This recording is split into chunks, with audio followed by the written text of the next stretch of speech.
There we go. Sure, but you're me. It Ah, took there a we second for me to fix that. Hey, I'm new to this streaming thing. go. Okay. Hello, everybody. Welcome to Stat Monkey Presents. Today we are doing an Ask Me Anything about Rotted Capes, currently up on Backer Kit right now. My guest for today is my good friend Henry Lopez, who's also Hello, the everyone. story guy and the creator of Arcanus, and my partner in Paradigm Concepts. That's me. Hi, I'm Henry. Nice to meet you. Meet everyone. Hey, so we're here today to talk about Rotted Capes. Henry's gotten a bunch of questions from people that have been asking about the system and about the game itself. So, what we're going to do is we're going to start with Henry giving me all the questions that he's been getting from players. And then once we're done with that, we're going to open it to the floor to our watchers to ask any questions they want. We have some people on Facebook and on YouTube and on Twitch. So we'll start with Henry. So, Henry, what do you want to All right. ask me as the stat monkey? Me personally, nothing. But the backers do. The backers do. So, since we started this on BackerKit and we announced that the new Rotted Capes Second Bite, was going to have a fundamentally different system than the original one, a lot of people were asking questions about what was the system like and whatnot.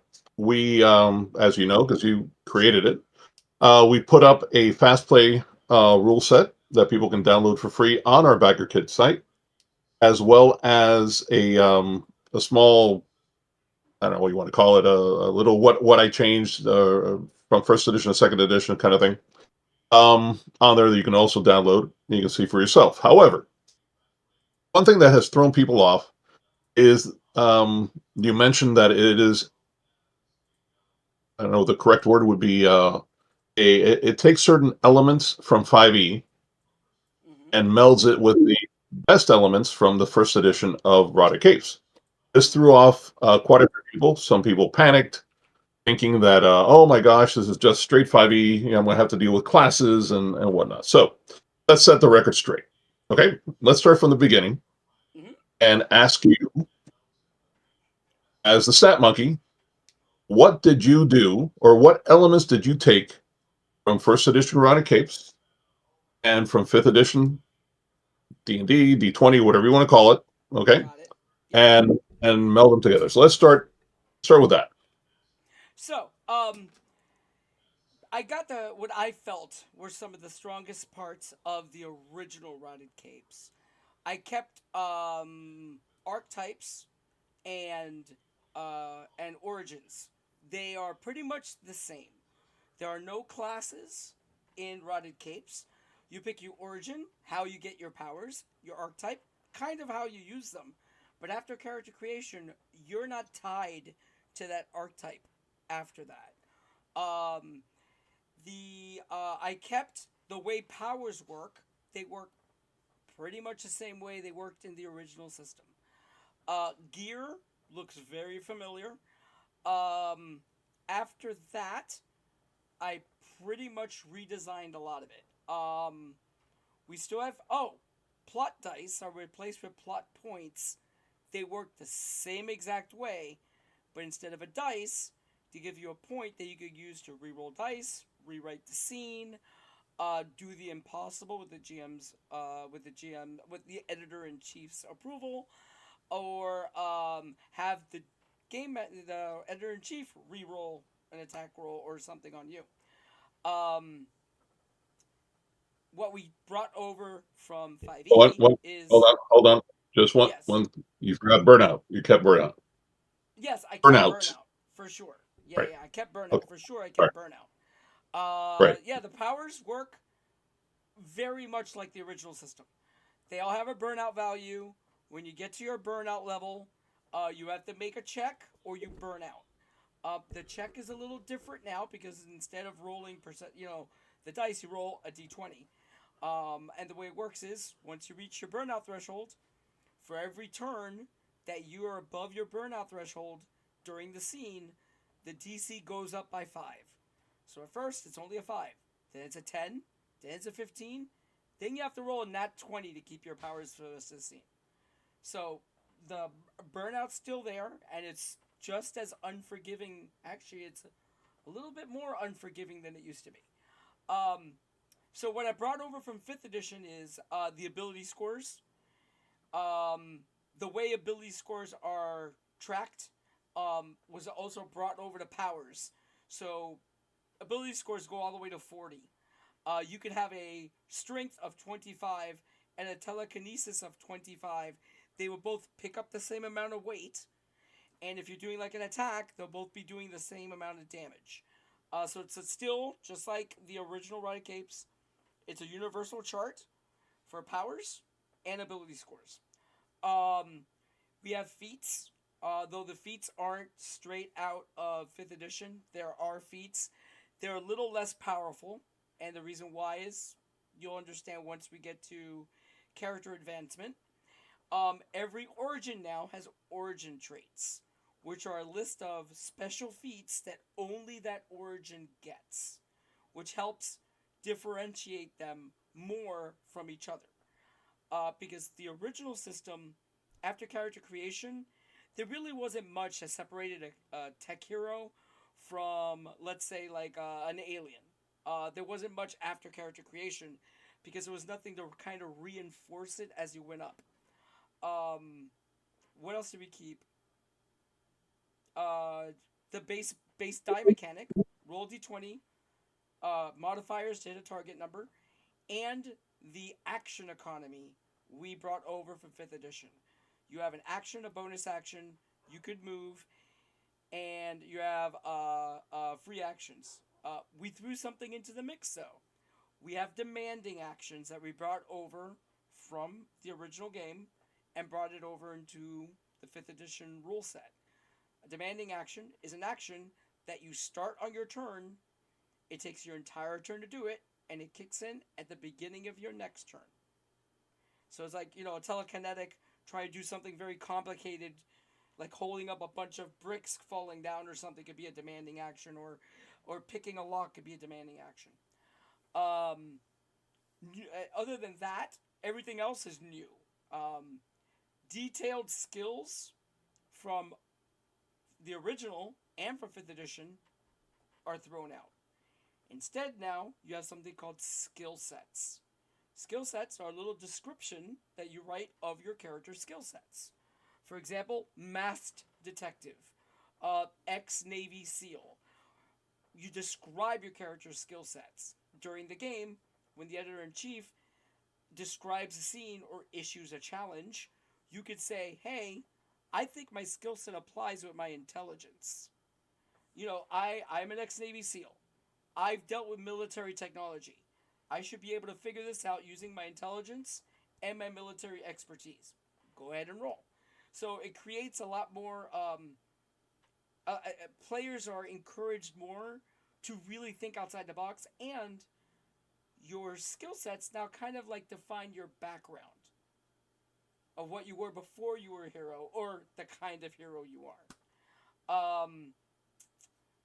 Other than that, that's everything I kept from 5th edition, and I kept from the original. A lot of things have been redesigned. Um, threat creation has been completely redesigned. Threats used to take way too long to make. Now you can make a threat easily in about 5 minutes. So for GMs, complete game changer. You can just make threats really quick. Um, yeah, that's pretty much everything from 5th edition and ARG. I mean, 5th edition and the original Rotted Capes I brought together. So, if I'm understanding correctly, then if you played the original Rotted Capes, Mm-hmm. it should be a very easy learning curve. Oh, it's very If you easy. never played, The learning curve is very easy. if you never played Rotted Capes, but you played 5th edition, it should be a fairly easy learning curve, right? And if you played Correct. both, it should be very, very simple for you just to pick up the one or two really nuanced changes that don't apply to either one and get going with it. Correct? Correct. Correct. If you played either system, it's going to be a quick pickup for you. A lot of the, especially the old school Rotted Capes players, power tricks, they work exactly the same as before. Emulated powers, exactly the same. Heck, all the powers are back. Uh, Most of the language in the powers remain the same. I just cleaned up some powers here and there, but when you read the powers, they read just like they read in the original system. Um, so yeah, ARG players will be able to. Sorry, original Rotted Caves players will be able to pick it up quick. I keep saying ARG, and fifth edition players will pick it up in a heartbeat. I mean, I've run it for both. Uh, as during Origins, I ran two tables. One was all brand new players, and one was actually two old Rotted Capes players. They picked up the game in like 10 seconds, and they really liked it. They were like, "Oh, it ran faster," which they enjoyed. Um, yeah, So just to clarify, the reason Pete keeps um, saying ARG is because he first designed the Arcanist role playing game yep, ARG, and then built Rotted Capes on as a modification of that system. And so in our minds, ARG and Rotted Capes are kind of yeah. inter. For me they're both like two mirrors of the same system, and I keep Right. Yeah, referring to them exactly. that way. So Oh, the odds excuse them. one more thing I changed from fifth edition, and Okay. I kept from ARG. I mean from from Brody Capes. Uh, Uh, we don't have hit points. We have right. stamina and wounds. And Rotted Capes is infinitely more deadly than 5th edition. I'm warning players straight off the bat. It is Right. very deadly. Uh, the game could, on a few bad rolls against the players, something that you thought was in the bag suddenly becomes an act of desperation, which is great for stories. Um, it's not like you instantly will die, uh, but you can die pretty quickly in this game. Not only that, you can get infected really easy in this game. You have to be careful with zombies. You're running into melee all the time. You're basically playing the odds that sooner or later uh, you're gonna get Z'd. So Okay, so let's talk about something that you alluded to earlier, which were levels and advancement. All right. yes, If can you tell us, are there levels, Pete? yes. So the way the game works is heroes advance and level very quickly, but the advancements in level are very shallow. After every session, after every issue, every adventure, you advance one level.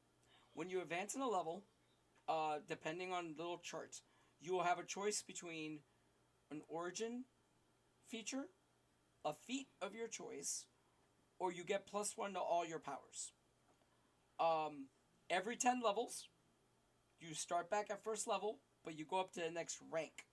So you start as hypothetically, let's say you are a beta level hero. Once you get to beta 10 and you go back down to 1, you're now an alpha 10. Um, and it goes all the way up from Ellipson all the way up to ultra level heroes and villains, which are like our most powerful villains. Now, I do hint that there's other beyond ultra, like cosmic, but that's beyond the scope of this game. Um, but honestly, if a GM looks at the rules, it's really easy to extrapolate what will be the next level, power level, because it all follows the same mathematical advancement. Uh, but yeah, advancement does not work like D&D. It's very freeform. The players have a lot of choices. When you get a feat, you could use it to boost your ability scores. You could use it to boost your power levels. You could learn a power trick, or you could get one of the 90 freaking feats I wrote. Um, Origin features, a lot of them can be taken more than once, and they have a stacking bonus to them that really play into the art, what the origin is supposed to be about. Um, for like to give you an example, tech heroes, they have an origin feature that they could take up to 5 times, and every time they take it, they get a bonus on any challenge to understand and manipulate technology, because that's what they do. So the power, all the feats and the origin features, or all these little bonuses or things that you learn that really start to shape your character. You can learn maneuvers. You could actually pick up another power with the GM's permission. Like if you want to do a story where your skill-based hero gets hit with radiation and they start developing powers, you could do that in the game. And then you take feats that allow you to learn new powers. It's not a freebie. You have to pay for it. And you can also, there's a feat in there that is additional origin. So like you start as a skill based hero, you get blasted with cosmic energy, and now you get a additional origin, cosmic hero. It lets you, as you advance in level, tell some really interesting stories. Right. Now, one of the things I did want to clarify, because I get this question a lot. Yes, the main conceit of the game as written as that you are B-listers, and let's explain what that means. B-listers are either the sidekicks or heroes that don't have the range or the depth of power that some of the alpha heroes have. However, it's all point buy. Mm-hmm. So if you want to start your game with all your players being alpha level, Yep. you just give them more points. That's all there is to it. Yep. Correct me, or Basically, am I yeah, wrong? yeah. Well, there's two ways to do it. Okay. The easiest way to do it is actually make your character first level and just count how many feats and origin features you would get and just add them, because that's the best way to Right. really customize your character. And not only do higher rank heroes have a greater depth of powers and feats and abilities because they have more, but they dissipate burnout faster than B-listers. The higher rank you are, the faster you dissipate burnout, which is why an ultra level hero feels like they could go for days, while a B-lister gets exhausted right off the bat. Right. So that's like Now, I don't know. major power levels differences. Well, maybe it's just because I'm ancient, but I Yes. remember when I was a kid. Yes, ha ha ha. When I was a kid, Well, when I those was a black kid and white reading comics, Henry. no, not black and white. They were color, but they were Kirby, which made them better than everything else. So when I would read, for example, the Fantastic Four, Mm-hmm. when they were still in low digits, double digits, and whatnot, the Human Torch would actually burn out Mm-hmm. his powers constantly. He'd be flying and he'd do a supernova, and then he'd plummet from the sky, and Mister Fantastic would have to stretch over and have it. Yep. And that's basically where that concept came from, or it originated. And then Mm-hmm. Pete took it and ran with it. As far as continuing on with the Fantastic Four analogy, going with what Pete said about developing new powers, the Invisible Woman, which back then was the Invisible Girl, could only turn invisible. It was only issues later that she realized that she could create force fields and whatnot, Yep. which was a very different power. But it became now as a staple because she's had it since forever. So we really try to make this game as to emulate the comics as best we can. Yep. However, if your playstyle is higher level, harder hitting, you want everybody to be that alpha level, go at it. There's no problem. We just felt that the B-listers allowed you to augment the horror aspect more than if you were hyper competent and these amazing powers that could do just about anything, and the threat, the danger wasn't there. Mm-hmm. But it's your campaign. You play it as you wish. Yeah. There's actually some optional rules in the game um, that I call brutal continuity, which they're basically, if you don't think the game is hard enough as it is, it could get much harder. I even have rules if you really want to delve into that aspect. I have rules for psychosis. If you want to play, Excellent. the fact that you're dealing with zombie apocalypse and that would break most people. If you really want to explore it, the rules are there. We have a question from somebody in the audience. Actually, it's a good one. Zilzaddy, are Are there alpha level zombies, or do they become weakened and their powers to some degree? No, they do not get weakened at all. Whatever level they're at, that's the level they become a super zombie at. They do get a little stronger, because they do gain some of the zombie traits like undead strength and stuff like that, and of course the ability to bite people and mutate them. But yeah, you could make a alpha level zombie. Actually, there's alpha level zombies in the book. Um, I think I actually did write up just to show you the power level. I think there's one ultra level zombie in the book. Um, but yeah, they don't lose their powers. Their powers are stuck at that point. Now, as a GM, you could always say that their powers can improve over time. I always felt that wherever they got Z'd, they're stuck. That's where their power level stays. Um, But that brings, now, yeah. Now you can always make no, I'm just a. saying that. Okay, go No, ahead. go ahead, Go Ed. ahead, Pete. No, no, Oh you. no, there's a lag. After you, my friend. Okay, fine. You could always have like there's a guy I made to play around with the idea that he's a superhuman, and he's basically, for the X Men fans, he's the equivalent of Forge. He understands technology on a subconscious level. That guy could always make more powerful items, but his powers really shouldn't ever improve. Oh, by the way, But one of the things that, the only people who can become super zombies are demigods and superhumans. Everybody else turns into a dumb zombie. right. One of the things that I think you, an innovation that we have in this edition that we didn't have in a previous edition, was how easy it is to turn a superhero or a villain into a Z'd Yep. hero or villain. Um, Before you get into that, but just from a story point of view, I love seeing people get attached emotionally to an NPC, only for me to rip their hearts out by having something horrible happen to them because I'm that kind of GM. You're So evil, bro. yes, I am. I am.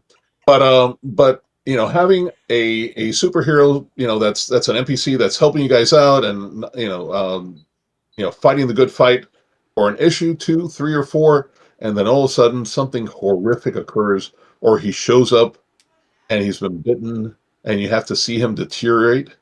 That's rough. Yeah. Mechanically, it's super simple because you take whatever stats he had, and Pete, what do you do? You just throw a little template on it and you're done. The template literally takes Exactly. 5 seconds to add on. Exactly. Templates are so simple and very, very powerful from a GM's point of view, or an editor in chief, I should say, to be able to turn any NPCs that you have, or whatnot. I mean, we give you a bunch of heroes, villains, alive or Z'd, that one of the live ones you can say, you know what? I love to make this guy a Z'd superhero or villain. No problem. Keep the stats, slap on the template, and you're done. It'll take you less than 5 minutes to correct. Yeah, yeah. It's super quick to make a super zombie. Um, somebody actually asked another good question. Scosi asked, "Would someone like Colossus be unzombie able because they can't really be bitten into, or do zombies in mass get special added powers?" Yes, they do. So, um, armor or body armor or a power armor reduces how much damage you take. But zombies, when they're in a horde, I'll get into the horde mechanics in a second. They're really cool. Once zombies are in a horde, they get a +2 bonus to hit and damage, which is why our most powerful heroes in this game world that got turned into Z's were just drugged down by a horde of zombies. At some point, they get through. Um, and super zombies actually have a more powerful bite than normal zombies. They ignore a certain amount of armor. So a super zombie, uh, given time, will be able to get through like a Colossus's body armor. When you make a melee character, you'll notice that certain powers have burnout and a few powers don't. Any power that keeps you out of melee or gives you the ability to flee or anything like that has burnout. Anything that's static that puts you in melee doesn't have burnout. Like body armor doesn't have burnout. Claws doesn't have burnout because you're going to be constantly at risk in melee. So you could build a character with no burnout whatsoever, but you're going to be in the fight all the time, and it's a matter of time before a lucky crit gets through your armor and you have to start making a saving throw or turn into a zombie. So, this is one of the things that Peter and I had a very lively discussion about introducing androids to the mix. You know, you're playing an android. Well, what's the threat? You can't get Z'd. Even if they get through your stuff, you're still an android. You're not biological. Mm-hmm. So the onus then falls on the editor in chief to create situations where the android suffers vicariously through what happens to their loved ones, through their bystanders, through the people that they're attached to. So before you go into horde mechanics, and you speak briefly upon those interactions with when you create a character, you also create Yeah. a a loving NPC family, if you will. You Yes. know, Uh, One of the things that I experienced when I ran the first edition of Rotted Capes is that it kind of felt like the game would split into two parts. You had your enclave drama, and then you had everything outside the enclave. Um, in first edition, it pushed into that a little bit. In second edition, I really leaned into it. At the end of character creation, I kind of suggest that you do it as a slot 0, but really, you could do it any way you want. Each character gets to create two members of the supporting cast. These two members have some kind of personal attachment to the character. Maybe there's somebody you saved. Maybe there's somebody that saved you. Maybe they're family. The idea is that once the entire party creates all the supporting cast, you now have your enclave. Uh, the editor in chief could always throw in one or two more members of the enclave to spice things up. During hero creation, you could decide to use up one of your feats to make your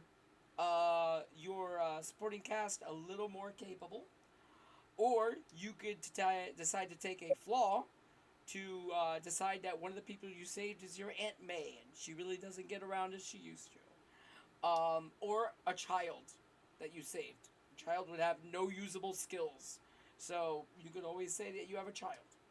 Um, so there's other ways to really affect the players. It's something I picked up a long time ago when I read John Wick's Play Dirty 1. There was an entire chapter saying attack attack the players attack the players with stuff not on their character sheet or something like that. Like the stuff important to the character. This game is not just about punching zombies. You can play that game. This game is about the people you are protecting in this world that's gone completely to crap, and the fact that they are relying on you as their only hope. Literally, you wear a cape, and that inspires them to live on a few more days. Um, so yeah, if you're playing Android, if you think about old Star Trek, Data would have laid down his life for the Enterprise without a second thought. That's how you use a android in a game like Rotted Capes. Yeah, he doesn't get infected. Also, it sucks if he loses an arm. Who's gonna fix him? oh yeah, well the android the android was just a an example. I mean, but for example, the Colossus kind of character. Yeah. I mean, at some point, this person is going to want to feel again. You know, Mm-hmm. feel the touch, hug someone without breaking them like a teacup. Yep. You know, they're going to have to phase out of their metallic shell and be vulnerable. Yep. Perhaps that they can only sustain that metallic shell for X amount of time before, whoop, you know. Actually, yeah. The alternate form um, power flaw has a limit Right. of how many hours you could keep it active. So it's not like you could live in your armored form. And you might think your enclave is perfectly safe until it's not. Right. I So mean, at the end of the day, the idea is not to min max your character and make you immune to the threat that you're living in. I mean, yeah, that's like playing Doom on God mode.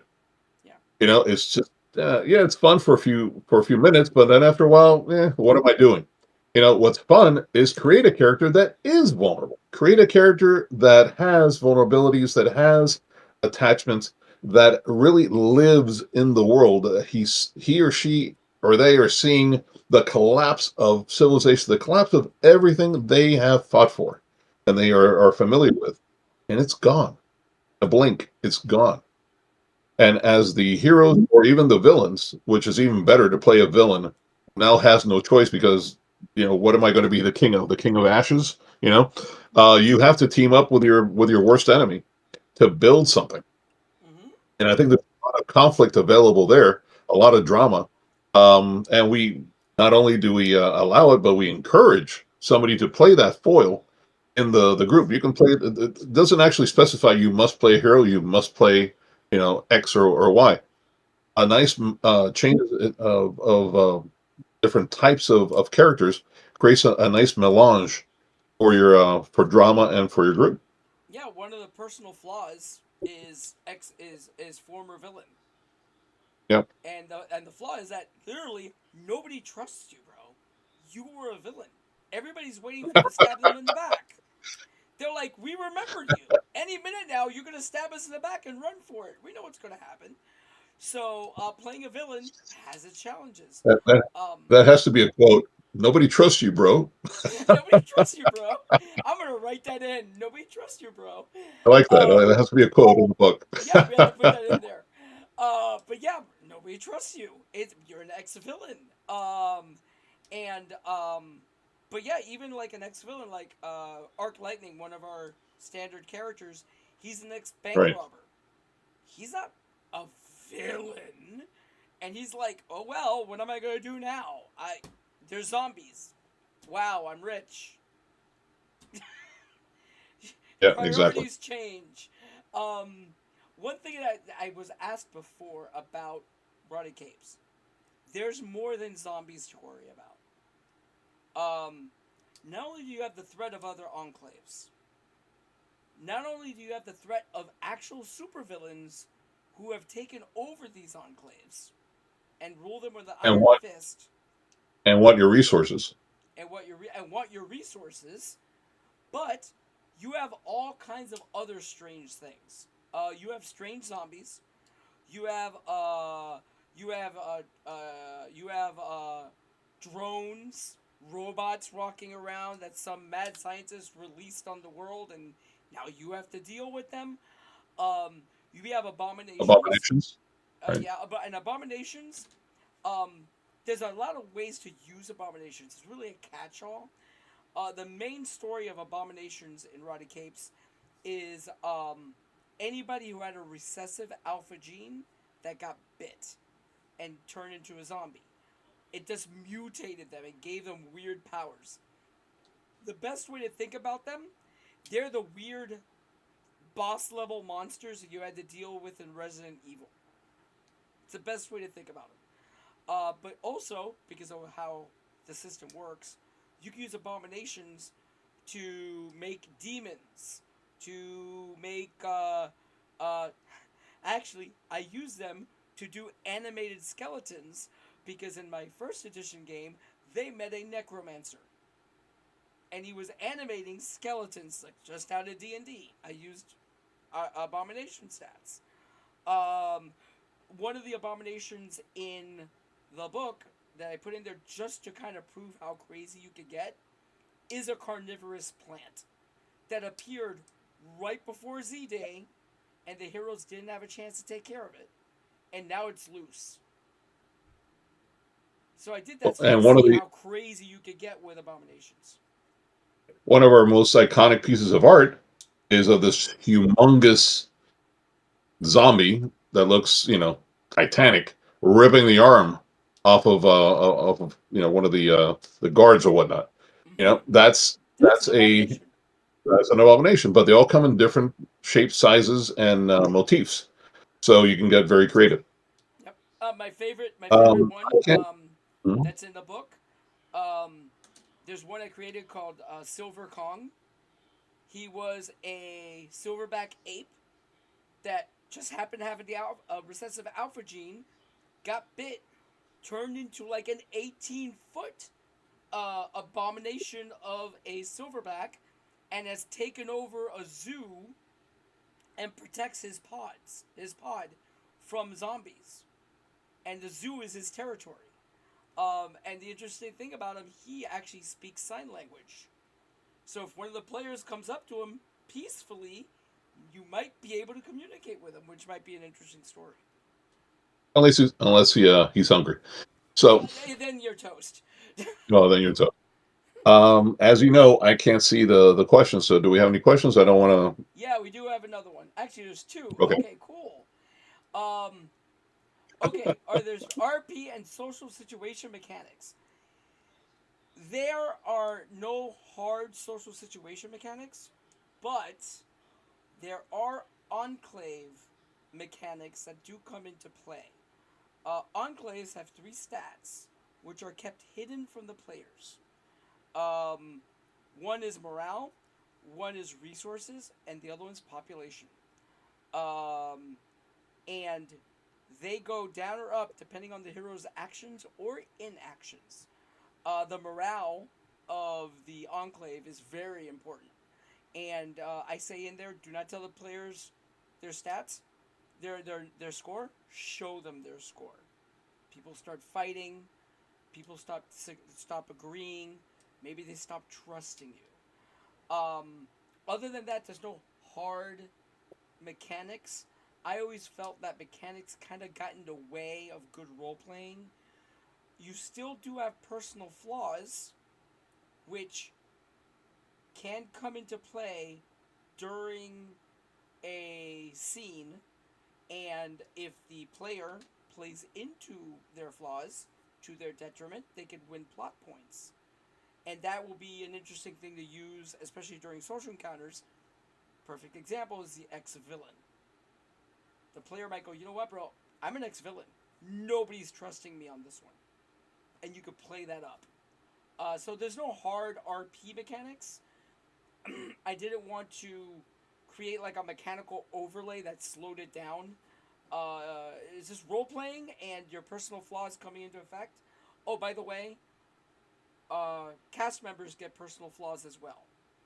So you get to play up their personal flaws also. Another question we have: do wildlife get Z'd or are they immune? We really don't define that. I always played it that they were immune. As a GM, because the rules are there. If you want to, as Albert's saying, oh, walking through the forest in a pack of zombie monkeys, you could totally do that. You could grab the stats for a normal zombie, give him a climb speed, uh, maybe give him like a throwing attack, like they throw rocks at you or something, and go to town. That's really left up to the editor in chief, and how he wants to treat the animals. I always treated them as they couldn't get infected. Well, I think it also has a lot to do with, and this is, I don't believe we nail this down because we want it to be open for the editor in chief. What is the source of the epidemic? What is the source of the infection, the virus that is doing this? Um, I have a very, in my personal opinion and the games that I run, I have a very um, concrete idea of where and how the virus starts, how it spreads. One thing that is, um, just so you know about this infection thing, uh, you have to die to become a zombie, right? So the bite, think of the bite. I've always thought of the bite of a zombie like a Gila monster's bite, or I'm sorry, no, a Komodo dragon's bite, Yep. filled with bacteria and venom and infectious type of viruses. So when they bite you, it is it's almost like a guaranteed uh, sepsis or infection in that respect. Um, one doesn't just shrug off a bite. I mean, a solid bite, a scratch or whatnot. You could probably just burn that off, and that's why we have the mechanic of you actually being able to burn the infected area and cauterize it, hopefully killing the disease. But if you wait a while and it festers, it's you're going to have, even if you survive the quote unquote the bite and you don't turn into a zombie because you don't die, you'll probably be feverish, weakened. You should role play that. Role play a character that's coughing, that's weakened. Yeah. The editor in chief may lower your stats, but I think it would be worth a plot point or two if you Yeah. did that yourself. Hey, you know what? I'm feverish. I'm hallucinating. I'm seeing double. So I'm going to give myself a disadvantage on shooting, for example, if you're playing the arc lightning kind of character, from afar. These are all things that can be done. Um, that basically makes the gaming table of a Rotted Capes game so different from anything else you might be able to play. Yeah. Yeah. That's in the game. If you give yourself complications that are to your detriment, the GM is encouraged to give you plot points. And So let's talk about interesting plot thing, points. huh? Plot Don't points. forget to talk about plot points. Yes. No, Oh, I thought you were gonna finish your thought. Yeah, yeah, finish your thought, but So don't forget to about talk about the hey, calm down about the Z virus. Um, if you have powers, it's harder to resist. The more powers you have, and the higher rank they are, the harder your saving throw gets. That's why all the A-listers got Z'd so quickly. For some right. reason, it really affects people with powers. Um, now, we got another question All from right. Zalzadi. Do players have a way to change morale of the Enclave? Since the Enclave has a score, is it mechanically modified by the player's actions or inactions? Yes, it is. The player's actions or inactions can raise and lower it. Also, in between sessions, players have something they called a Enclave interlude, which is what you do between issues. You could use them to invest in your Enclave, or you could use them to raise morale or gather some more resources. It's a balancing act between your personal uh your personal stories, like I want to work up a mechanic shop because my guy's a mechanic and I want to be able to fix our truck, and maintaining the enclave. Also, actions during the game, the GM could say, you know what, morale just went up because they just saw you take down a kaiju, hypothetically. So, yeah, players' actions do modify them in the game, and during the game, and in between sessions. Um, Plot points. So, plot points are a meta currency that players could use to do cool stuff in the game. The way they get them is by playing up their flaws to their detriment in the scene, using their tagline at the perfect moment. Every hero has a tagline. Like the Thing with Clobbering Time, or Hulk with Hulk Smash. You come up with a tagline. If you use it at just the right moment, you get awarded, and it's cool, you get a plot point. Um, if you abuse it and you're like, I never fall, you're not going to get plot points. You need to use it sparingly and in a cool way. Or if you come up with a really cool idea that's outside the box that blows the entire table away, you get a plot point. Um, what can you do with plot points? Well, plot points, you can re-roll any die roll. You could stabilize yourself when you're dying. You can give a plot point to another player that they could spend. Um, and you could use it to give disadvantage to the editor in chief on any roll. Or, the coolest parts, you could use it to edit the scene, or you could use it to do the impossible. with, of course, the editor in chief's approval. Editing the scene is like changing an aspect of the scene to your advantage. It's not an I win button. It's something cool that gives you advantage at the moment or saves you. In one of my games in first edition, because Plot Die had the same ability, I literally we were fighting on top of a skyscraper in Miami, and I punched somebody, and they literally flew off the skyscraper, and they were going to fall to their death. They didn't have a flying ability. The player dropped the Plot Die and said, "Hey, there's a cell phone antenna that I fly right past. I'm going to grab it and use it to fling me back onto the building." That's a good use of a plot point. One of the coolest uses of a plot point was at Origins last year when I ran a table Rotted Capes at night. Um, I was describing this mall that was completely surrounded by hordes of zombies, and this one guy created a character who was an electrician in before being a superhero, and he went, "Pete, I'm gonna explain the plot point. I used to work on this mall. I know where the access tunnel is for the power company." I was like, "That's ingenious. Give me that plot point." And they got into the mall through the access tunnel. One thing, doing the impossible.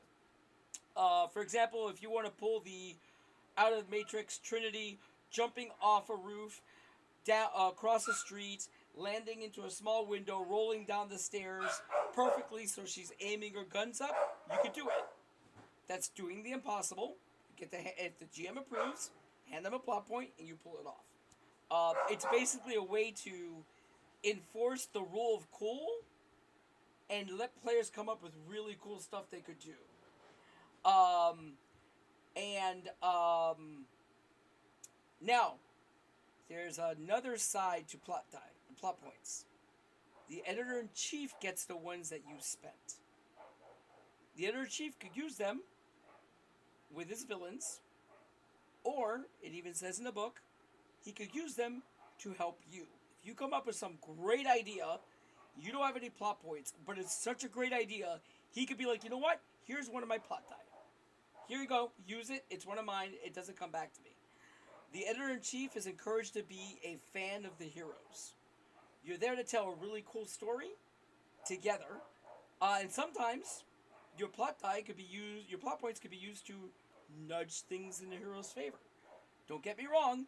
Maybe you trap the Super Z under a building, and I go, "No, you don't." He steps out of the falling, steps away from the falling debris, just enough space so he could get out next turn. I could do that too. So, Blood Die are really cool meta currency that once people really get into it in the game, they really get into it. Especially like playing with kids, like they look at those flaws and they just lean into them, and it's great because those plot points just start flying around the table, and it creates a lot of energy at the table, especially when people are coming up with cool stuff they could do. When you want to do a power stunt for the first time, you have to spend a plot point. So a lot of players will be like, "Oh, I have a cool idea how to use my powers." Spend a plot point and try to use your powers in an interesting way. Um, yeah. Albert Gray 580, my boy Albert, has a question. Can you give a rough example how combat works in this system? Okay. Yes, you can use plot. And how can you use plot points in combat? Yes, you can use plot points in combat. You're only allowed to use one plot point per action. You can't just keep spending plot points. The way you use plot points in combat, you can give yourself advantage to a die roll, or you could use it to attempt a power stunt. Excuse me. Combat works a lot like 5th edition. The only difference is that there's no classes that get there's no classes, and there's no way to really get multiple attacks in one action. There's a way to reduce the speed of an action with the celerity power, so you can make a bonus action, and then take a bonus action and an action. So that's like the only way you could really get multiple attacks in. But combat works the same way as it works in 5th edition. You roll initiative. That gives you your initiative order. Everybody takes their turn. You get a action, a bonus action, and a move. You roll d20 to hit a target number. Instead of armor class, we kept the 3 defenses from the original Rotted Capes. So when you attack either avoidance, fortitude, or willpower, depending on the power or the type of attack you're doing. Once you hit a target, you do stamina damage.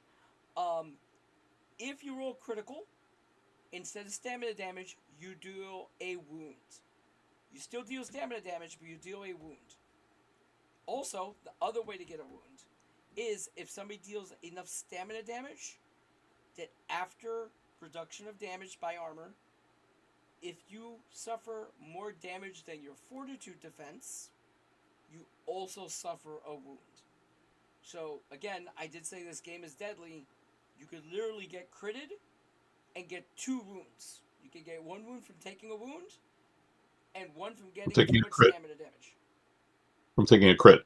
Yeah, from taking a crit. You can take 1 from taking a crit, and then get another wound from taking too much stamina damage. Heck, that happened at my Origins table. Arc Lightning got hit with a freaking flying chair and took 2 wounds. The Abomination threw a chair at him and pinned him to a wall. Sosi asks, wow, there are kaiju? Yes, you can have kaiju.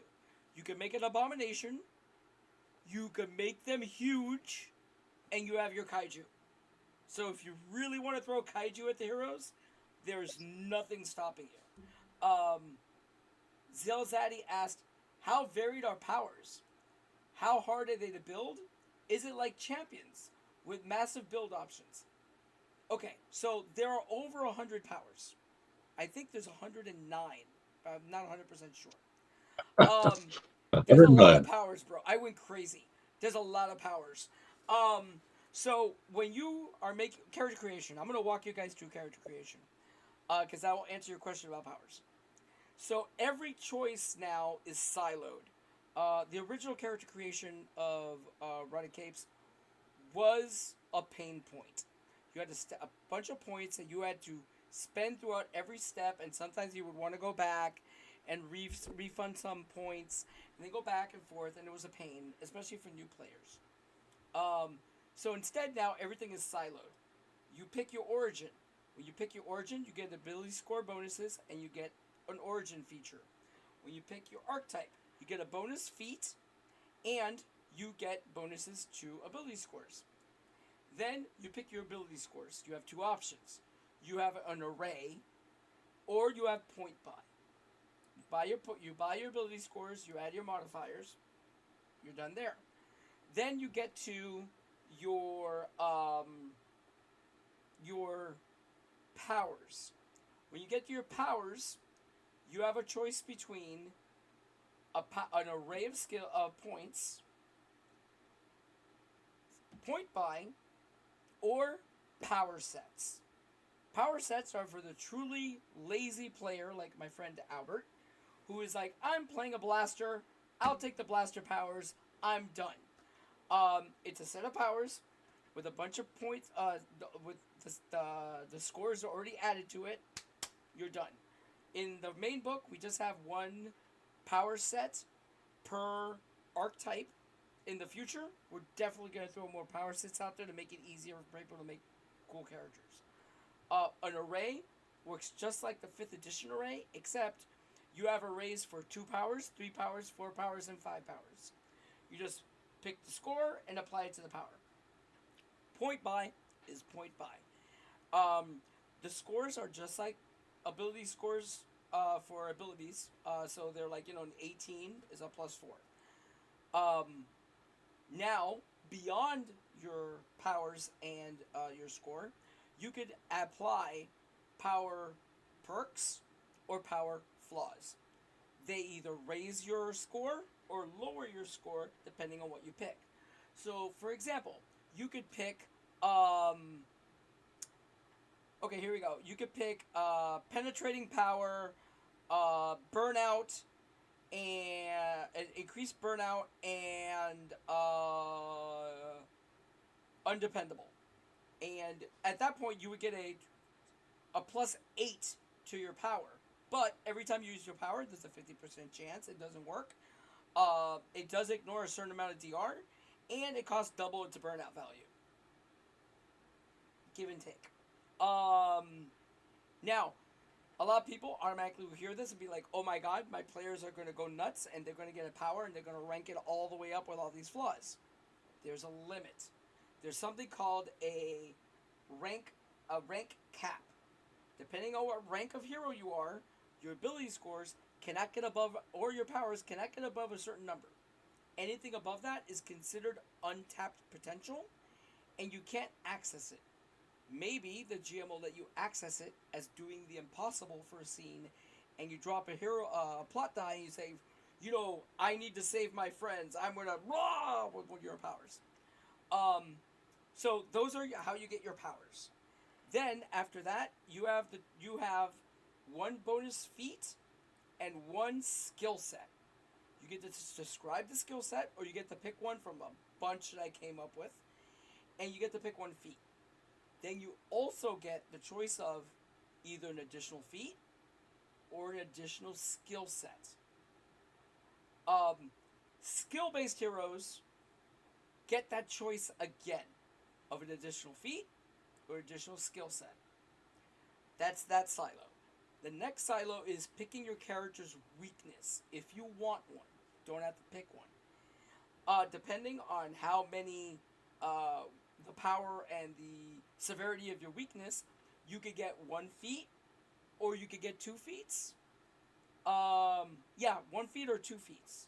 Um, then there is, so that's your weaknesses. Then you have your finishing touches. You get to pick your tagline, your weaknesses. It says to pick one weakness, one personal flaw. You could pick more. Most players I noticed pick 2. Some pick 3. Um, then you do your calculations, like your defenses and your starting stamina and your starting wounds. All heroes start with 3 wounds. Uh, there's exceptions on being able to start with 4 wounds, but it's not easy. You have to pick the right feats and blah blah blah blah. And then you get to pick your gear. You get a certain amount of points that you could buy your gear with, but everybody starts with a go bag, which is a collection of gear that you automatically start off with. You start off with 1 sidearm and 1 melee weapon of your choice. One thing that I changed from the original version of the game is you don't track ammo anymore. Any scene that you use your gun that has a particular type of ammo, you roll a d6. On a roll of 1, you're out of ammo. Period. You're out until you find more ammo that fits that gun. So if you're using a gun that uses medium ammo and you run out of ammo, you don't have any medium ammo. A friend of yours, an ally, could give you a reload, but at the end of the scene, both of you are automatically out of ammo. So ammo, guns are great, but when you run out of ammo in a zombie apocalypse, good luck finding the right type of ammo in the future. When you start a new session, a new issue, everybody is assumed to have already, found ammunition and stuff, unless you want to play hard mode, and you still haven't found any. So, oh, and the last step, which we already went over, is creating your supporting cast. Every player gets to make 2 members of the cast. Depending on your feats that you picked, your supporting cast could be a sidekick, could be a highly trained individual with a good skill set and maybe a feat. Or you could just make normal people, and there's some skill sets for average people, and they will automatically get a skill set. And that's pretty much, that is character creation. We have a question. From Um, from what do whom? we have? Grumpy Lizard. Oh, cool! You made it, bro. Awesome. Hey, Um, how's it going, is Bill? Yeah, dude. It's good seeing you, bro. Is there another game system that Rowdy Capes 2B is similar to help me help imagine flow of play? Yes. Um, Combat feels like 5th edition. It runs like 5th edition, but it runs a little bit faster because you don't have people doing multiple attacks or and stuff like that. It's you have one action go, which kind of feels like the original Rotted Capes, except that you don't have a clock to worry about, which kind of slowed things down. You just go and move on. You do have reactions that can be triggered. If somebody leaves your area, you do get a reaction. You can get an opportunity attack, and there's powers that work on reactions, like force field or shielding, like Captain America. That would be a reaction. So yeah, the flow of the game kind of feels in combat like fifth edition D&D, but um, out of combat with skill sets, it doesn't feel like D&D at all. You really need to. It encourages you to think. You're not just looking at your character going, okay, perception is under wisdom, blah, blah, blah, blah, blah. You get to describe why your character could do this, why your character has this. Sometimes you're tapping into the backstory. One of the rules I have in the game is called the deep cut.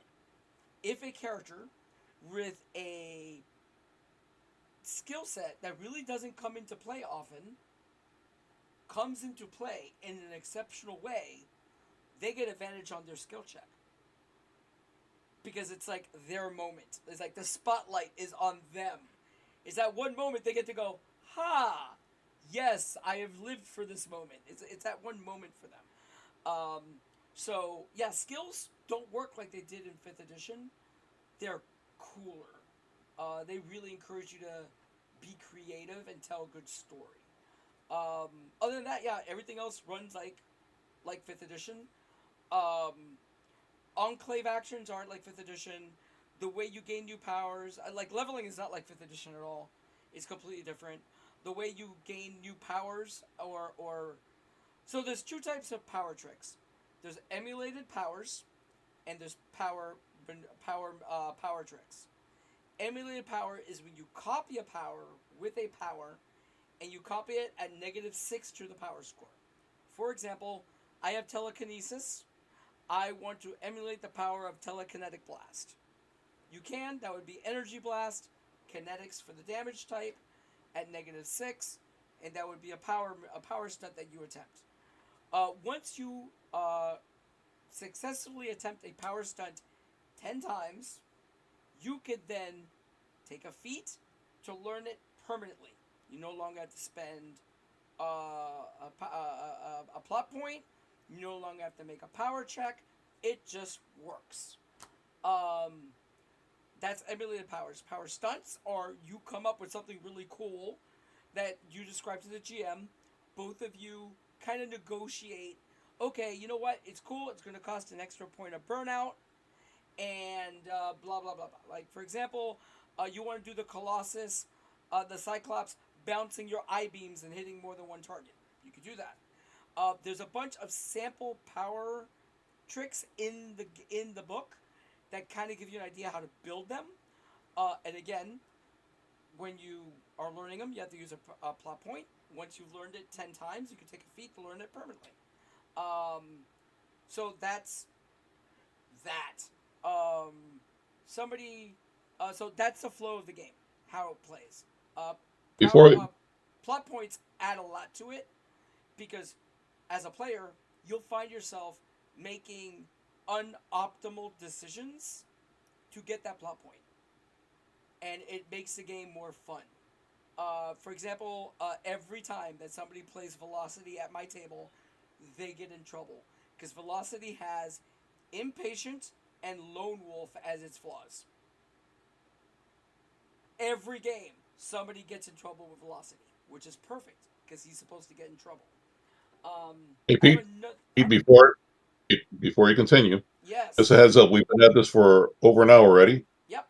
So we should try to wrap things up in about Yeah. 10 minutes or Jump so. into a 30. question that's a really good one. Yeah, that's fine. Sosi asked, "How are zombies killed? Headshots only?" Yes and no.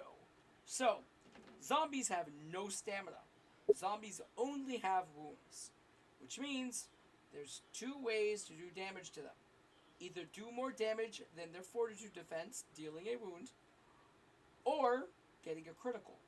There are certain maneuvers that will help you do more damage to get past that.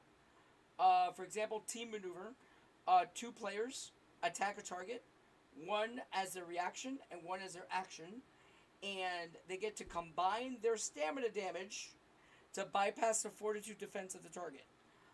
There's another maneuver called headshot that if you successfully hit the target and they are a weak zombie, they're instantly destroyed. If they're a stronger zombie, you do double stamina damage to do a wound. So yeah, shooting them in the head, yes. Mechanically, you're doing more damage than their fortitude defense. Normal zombies have one wound, and they have very low stamina. They're really easy to take out. I lowered the stamina because I want a common bystander with a shotgun to be able to take out one lone zombie.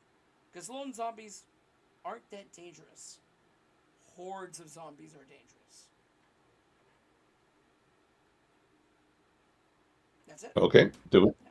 do we have any other questions?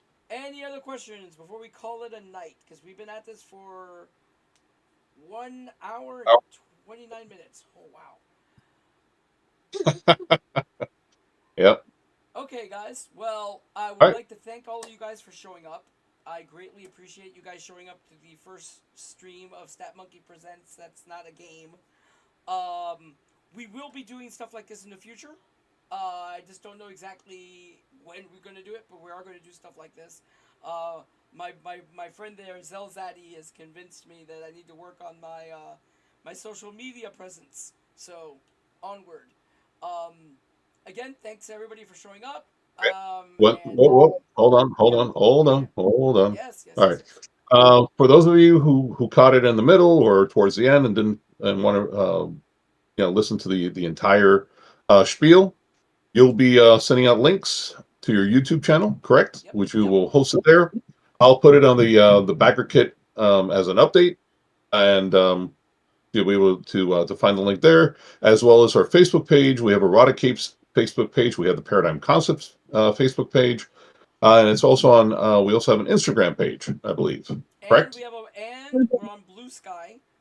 There is the That's right. Rotted Capes account on Blue Sky, and I'm on Blue Sky as Stat Monkey. Perfect. So, and also we have resuscitated our ailing website so that at least we can post new stories. So Yay! I'm sure people will be putting up the link Yes, I'll put it up. I'll either put it. tonight or tomorrow. Yeah, I'll put it up as soon as it comes live. I'm gonna do a quick little edit to it, but it'll be up tonight. Fantastic. So, as always, thank you all. We appreciate your support, those of you who have supported us on the Backer Kit. Yep. And thank you, Pete. Yep. Appreciate it. And thanks for joining me, Henry. Bye, No, no guys. problem, buddy. Thanks for showing up. Take care. Good night, guys. Take care, everyone. Bye bye.